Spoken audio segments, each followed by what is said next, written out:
जब सेट पर मैं शूट कर रही थी, तो जब मैं पहला 1 या 2 दिन होंगे, the DOP that time, the DOP, I don't know how to name him, but when he shook hands with me, that was very awkward. I was 15 years old, Avinash.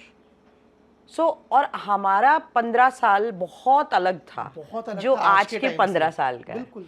आप ये समझ लीजिए कि आप 50 साल पहले और चले जाइए, मतलब तब हम लोग बिल्कुल वैसे थे, बहुत सीधे थे।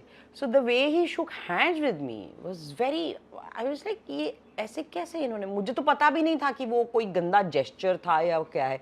बट देन लेटर ऑन जब मैं थोड़ा सा समझ आई मुझे, मैंने कहा व्हाट द यार, ये क्या किया था इन्होंने। फिर उसके बाद एक दिन मुझे, तुम मुझे गलत तो नहीं समझी ना बेटा, मैंने वो क्या, मैंने कहा अरे यार ये थी चीज़, मुझे I was too innocent to understand. But इस तरह की देखिए चीज़ें करते हैं लोग। ही थॉट छोटी है, क्या अभी समझ में तो आएगा नहीं, स्टार्ट कर देता हूँ ऐसे करना। But then later on he became very शरीफ। आपने कंप्लेन करी उनकी?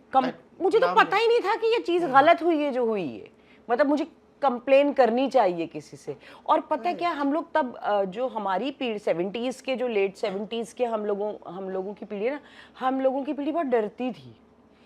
बस में कोई छेड़ देना तो instead of standing up and saying कि किसको छेड़ रहा है बे, हम लोगों का होता था आई कांटेक्ट मत करो।